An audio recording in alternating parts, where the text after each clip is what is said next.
Hello friends, welcome to GK mind game. ಪ್ರಶ್ನೆಗಳ ಸಂಪೂರ್ಣ ಮಾಹಿತಿಗಾಗಿ ವಿಡಿಯೋನ ಎಲ್ಲೂ ಸ್ಕಿಪ್ ಮಾಡದೆ ಕಂಪ್ಲೀಟಾಗಿ ನೋಡಿ. ಇವತ್ತಿನ ಪ್ರಶ್ನೆಗಳಲ್ಲಿ ಮೊದಲನೇ ಪ್ರಶ್ನೆ, ಪಪ್ಪಾಯಿ ಹಣ್ಣಿನೊಂದಿಗೆ ಯಾವುದನ್ನು ತಿನ್ನುವುದರಿಂದ ಆರೋಗ್ಯಕ್ಕೆ ಹಾನಿಯಾಗುತ್ತದೆ? ಆಪ್ಷನ್ಸ್: ಎ ಮೀನು, ಬಿ ಅನ್ನ, ಸಿ ಹಾಲು, ಡಿ ಸಕ್ಕರೆ.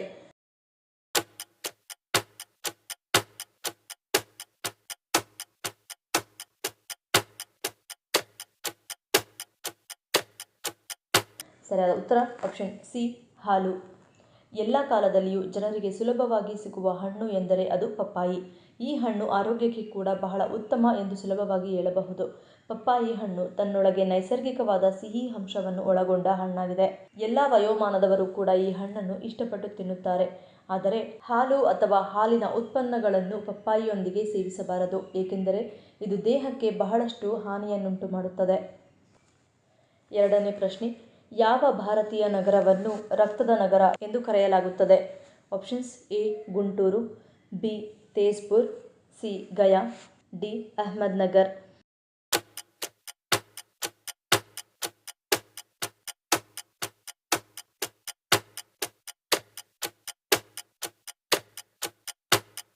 ಸರಿಯಾದ ಉತ್ತರ ಆಪ್ಷನ್ ಬಿ ತೇಜ್ಪುರ್. ಅಸ್ಸಾಂನ ತೇಜ್ಪುರದ ಅಸುರ ರಾಜ ಬನನ ಮಗಳು ಉಷಾ ಮತ್ತು ಭಗವಾನ್ ಕೃಷ್ಣನ ಮೊಮ್ಮಗ ಅನಿರುದ್ಧನ ನಡುವಿನ ಪ್ರೇಮ ಕಥೆಯಿಂದಾಗಿ ಪ್ರಾರಂಭವಾದ ಹಿಂದೂ ಪೌರಾಣಿಕ ರಕ್ತಸಿಕ್ತ ಯುದ್ಧದಿಂದ ತೇಜ್ಪುರಕ್ಕೆ ಈ ಹೆಸರು ಬಂದಿದೆ. ಇಡೀ ನಗರವು ರಕ್ತದಿಂದ ಅಮೃತವಾಗಿತ್ತು ಮತ್ತು ಅಂತಿಮವಾಗಿ ಕೃಷ್ಣನು ಯುದ್ಧದಲ್ಲಿ ಗೆದ್ದನು ಮತ್ತು ಪ್ರೇಮಿಗಳು ಒಂದಾದರು. ಮೂರನೇ ಪ್ರಶ್ನೆ, ಕೇವಲ ಹೊಟ್ಟೆ ಮಾತ್ರ ದಪ್ಪವಾಗಲು ಕಾರಣವಾಗುವ ಅಂಗ ಯಾವುದು?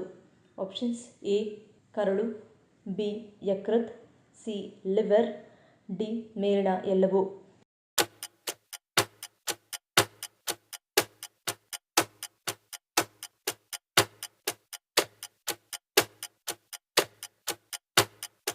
ಸರಿಯಾದ ಉತ್ತರ ಆಪ್ಷನ್ ಸಿ ಲಿವರ್.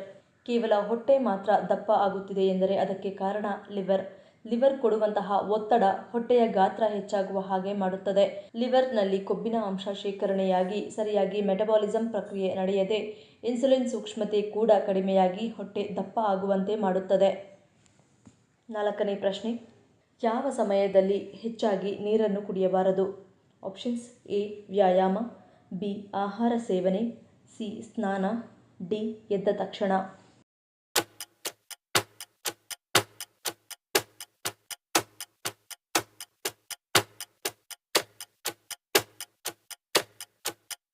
ಸರಿಯಾದ ಉತ್ತರ ಆಪ್ಷನ್ ಎ ಮತ್ತು ಬಿ. ತಮ್ಮನ್ನು ತಾವು ಫಿಟ್ ಆಗಿಟ್ಟುಕೊಳ್ಳಲು ಅತಿಯಾಗಿ ವ್ಯಾಯಾಮ ಮಾಡುವವರು ವರ್ಕೌಟ್ ಮಾಡಿದ ತಕ್ಷಣ ನೀರು ಕುಡಿಯಬಾರದು. ಬೇಕೆಂದಲ್ಲಿ ವ್ಯಾಯಾಮದ ನಂತರ ನೀವು ಸೀಮಿತ ಪ್ರಮಾಣದಲ್ಲಿ ಎಳನೀರು, ನಿಂಬೆ ನೀರು ಮತ್ತು ಹಣ್ಣಿನ ಜ್ಯೂಸನ್ನು ಕುಡಿಯಬಹುದು. ಇನ್ನು ಮಲಬದ್ಧತೆ ಸಮಸ್ಯೆ ಎದುರಿಸುತ್ತಿರುವವರು ತಿಂದ ತಕ್ಷಣ ಹೆಚ್ಚು ನೀರು ಕುಡಿದರೆ ಇದು ಜೀರ್ಣಕ್ರಿಯೆಯಲ್ಲಿ ಸಮಸ್ಯೆಗಳನ್ನು ಉಂಟುಮಾಡಬಹುದು, ಏಕೆಂದರೆ ಅನೇಕ ರೀತಿಯ ಜೀರ್ಣಕಾರಿ ಆಮ್ಲಗಳು ಊಟದ ನಂತರ ಬಲಕ್ಕೆ ಬಿಡುಗಡೆಯಾಗುತ್ತವೆ. ಇದು ಕುಡಿಯುವ ನೀರಿನಿಂದ ದುರ್ಬಲಗೊಳ್ಳಬಹುದು. ಐದನೇ ಪ್ರಶ್ನೆ, ಖಾಲಿ ಹೊಟ್ಟೆಯಲ್ಲಿ ಯಾವುದನ್ನು ಕುಡಿಯುವುದರಿಂದ ಉರಿಯೂತ ಕಡಿಮೆಯಾಗುತ್ತದೆ? ಆಪ್ಷನ್ಸ್: ಎ ಜೀರಿಗೆ ನೀರು, ಬಿ ಗ್ರೀನ್ ಟೀ, ಸಿ ಬಿಸಿ ನೀರು, ಡಿ ಶುಂಠಿ ಚಹಾ.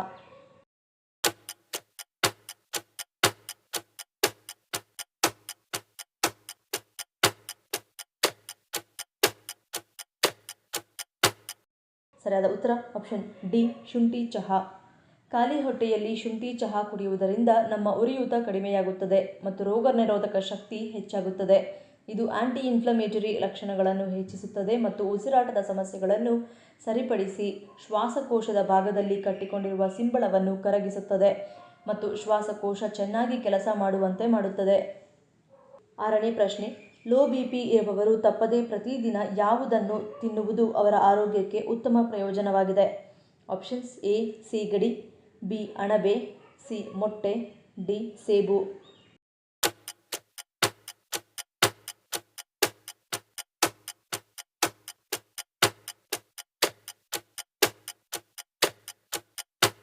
ಸರಿಯಾದ ಉತ್ತರ ಆಪ್ಷನ್ ಸಿ ಮೊಟ್ಟೆ. ಲೋ ಬಿಪಿ ಇರುವವರು ಮೊಟ್ಟೆಗಳನ್ನು ತಿನ್ನುವುದು ಬಹಳ ಪ್ರಯೋಜನಕಾರಿಯಾಗಿದೆ. ಅವರು ತಮ್ಮ ರಕ್ತದೊತ್ತಡವನ್ನು ಮೊಟ್ಟೆಗಳ ಸೇವನೆಯಿಂದಲೂ ನಿಯಂತ್ರಿಸಬಹುದು. ಮೊಟ್ಟೆಗಳು ಫೋಲೇಟ್, ವಿಟಮಿನ್ B12, ಕಬ್ಬಿಣ, ಪ್ರೋಟೀನ್ ಮತ್ತು ಇತರ ಹಲವಾರು ಪೋಷಕಾಂಶಗಳ ಉತ್ತಮ ಮೂಲವನ್ನು ಹೊಂದಿದೆ. ರಕ್ತದೊತ್ತಡವನ್ನು ಸುಧಾರಿಸಲು, ರಕ್ತಹೀನತೆ, ಇತರ ಹೃದಯ ಸಂಬಂಧಿ ಕಾಯಿಲೆಗಳನ್ನು ಸುಧಾರಿಸುವಲ್ಲಿ ಮೊಟ್ಟೆಗಳು ಪ್ರಯೋಜನಕಾರಿಯಾಗಿದೆ.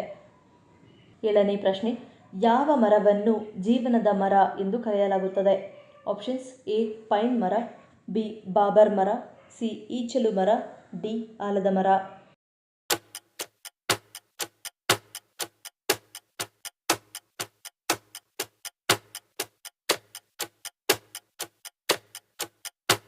ಸರಿಯಾದ ಉತ್ತರ ಆಪ್ಷನ್ ಬಿ ಬಾಬರ್ ಮರ. 1,20,000 ಲೀಟರ್ಗಳಷ್ಟು ಅಂದರೆ 32,000 US ಗ್ಯಾಲನ್ಗಳಷ್ಟು ನೀರನ್ನು ಹಿಡಿದಿಟ್ಟುಕೊಳ್ಳುವ ಮರದ ಕಾಂಡವನ್ನು ಹೊಂದಿರುವ ಮರ ಬಾಬರ್ ಮರ. ಈ ಮರವನ್ನು ಜೀವನದ ಮರ ಎಂದು ಕರೆಯಲಾಗುತ್ತದೆ. ಒಳ್ಳೆಯ ಕಾರಣದೊಂದಿಗೆ ಇದು ಆಫ್ರಿಕನ್ನ ಪ್ರಾಣಿ ಮತ್ತು ಮಾನವ ನಿವಾಸಿಗಳಿಗೆ ಆಶ್ರಯ, ಬಟ್ಟೆ, ಆಹಾರ ಮತ್ತು ನೀರನ್ನು ಒದಗಿಸುತ್ತದೆ. 8ನೇ ಪ್ರಶ್ನೆ, ಹಸಿ ಬಾಳೆಕಾಯಿ ತಿನ್ನುವುದರಿಂದ ಯಾವ ಸಮಸ್ಯೆ ಬರದಂತೆ ತಡೆಯುತ್ತದೆ? ಆಪ್ಷನ್ಸ್ ಎ ಮೂಳೆ ಸಾಂದ್ರತೆ, ಬಿ ಕಫ ಶೇಖರಣೆ, C ulcer, D kidney stone.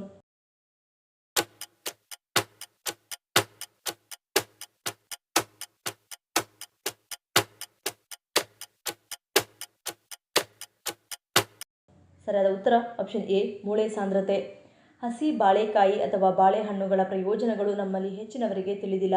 ಇದರಲ್ಲಿ ಮೂಳೆಗಳ ಆರೋಗ್ಯಕ್ಕೆ ಅವಶ್ಯಕವಾಗಿ ಬೇಕಾಗುವಂತಹ ಕ್ಯಾಲ್ಸಿಯಂ ಮತ್ತು ಮೆಗ್ನೀಷಿಯಂ ಅಂಶಗಳು ಸೇರಿವೆ. ಈ ಪೋಷಕಾಂಶಗಳು ಮೂಳೆಯ ಸಾಂದ್ರತೆ ಮತ್ತು ಶಕ್ತಿ ಹೆಚ್ಚುವಲ್ಲಿ ಕೊಡುಗೆ ನೀಡುತ್ತವೆ. ಅಲ್ಲದೆ ಆಸ್ಟಿಯೋಪೊರೋಸಿಸ್ನಂತಹ ಪರಿಸ್ಥಿತಿಗಳ ಅಪಾಯವನ್ನು ಸಂಭಾವ್ಯವಾಗಿ ಕಡಿಮೆ ಮಾಡುವ ಗುಣಗಳನ್ನು ಹೊಂದಿದೆ. 9ನೇ ಪ್ರಶ್ನೆ, ಮನೆಯಲ್ಲಿ ಯಾವ ಗಿಡವನ್ನು ನೆಡುವುದರಿಂದ ಇಲಿ, ಜಿರಳೆ, ನೊಣ, ಸೊಳ್ಳೆ ಸೇರಿದಂತೆ ಯಾವುದೂ ಬರುವುದಿಲ್ಲ? ಆಪ್ಷನ್ಸ್ ಎ ಪುದೀನ, ಬಿ ರೋಸ್ಮೆರಿ, ಸಿ ಶತಾವರಿ, ಡಿ ಸ್ನೇಕ್ ಪ್ಲಾಂಟ್.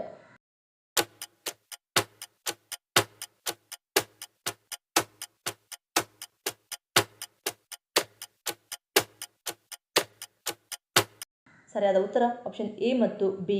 ಸಾಮಾನ್ಯವಾಗಿ ನಾವೆಲ್ಲರೂ ಲ್ಯಾವೆಂಡರ್ ಅಥವಾ ರೋಸ್ಮೆರಿ ಪರಿಮಳವನ್ನು ಇಷ್ಟಪಡುತ್ತೇವೆ.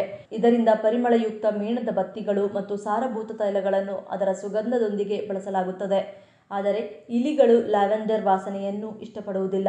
ಅದರಿಂದ ಮನೆಯಲ್ಲಿ ಲ್ಯಾವೆಂಡರ್ ಗಿಡವನ್ನು ನೆಟ್ಟರೆ ಕೀಟಗಳ ಸಮಸ್ಯೆಯಿಂದ ಮುಕ್ತಿ ಪಡೆಯಬಹುದು.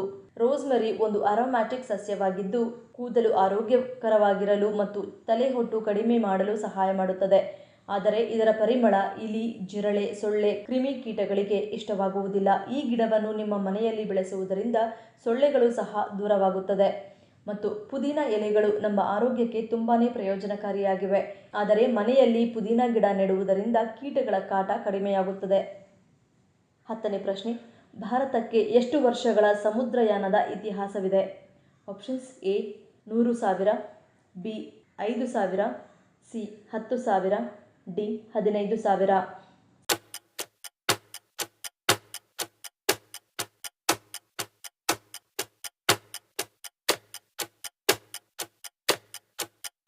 ಸರಿಯಾದ ಉತ್ತರ ಆಪ್ಷನ್ ಬಿ 5,000. ಭಾರತಕ್ಕೆ 5,000 ವರ್ಷಗಳ ಸಮುದ್ರಯಾನದ ಇತಿಹಾಸವಿದೆ. ಗ್ರೀಕರು, ಡಚ್ಚರು, ಫ್ರೆಂಚರು, ಚೀನಾ, ಜಪಾನ್, ಬರ್ಮಾ, ಜಾವಾ, ಸಿಂಗಪೂರಿಗರೊಡನೆ ಸಮುದ್ರಯಾನದ ಮೂಲಕ ವ್ಯಾಪಾರ ಸಂಬಂಧವನ್ನು ಭಾರತವು ಹೊಂದಿತ್ತು. ಈ ಪ್ರಶ್ನೆಗಳಲ್ಲಿ ನೀವು ಎಷ್ಟು ಪ್ರಶ್ನೆಗಳಿಗೆ ಸರಿ ಉತ್ತರವನ್ನು ಕೊಟ್ಟರೆ ಅನ್ನೋದನ್ನು ಕಮೆಂಟ್ ಮಾಡಿ ತಿಳಿಸಿ. ಈ ವಿಡಿಯೋ ನಿಮಗೆ ಇಷ್ಟ ಆಗಿದ್ರೆ ಮರಿದೇ ಲೈಕ್ ಮಾಡಿ, ಶೇರ್ ಮಾಡಿ, ಸಬ್ಸ್ಕ್ರೈಬ್ ಮಾಡಿ. ನನ್ನ ಚಾನಲ್ನ ಇನ್ನೂ ಸಬ್ಸ್ಕ್ರೈಬ್ ಮಾಡಿದೆ ಹಾಗೆ ವಿಡಿಯೋಸ್ ನೋಡಿದ್ರೆ ಪ್ಲೀಸ್ ಸಬ್ಸ್ಕ್ರೈಬ್ ಮಾಡಿ, ಸಪೋರ್ಟ್ ಮಾಡಿ. ಮತ್ತೊಂದು ಇಂಟ್ರೆಸ್ಟಿಂಗ್ ವಿಡಿಯೋದೊಂದಿಗೆ ಸಿಗ್ತೀನಿ. Until love you all, take care.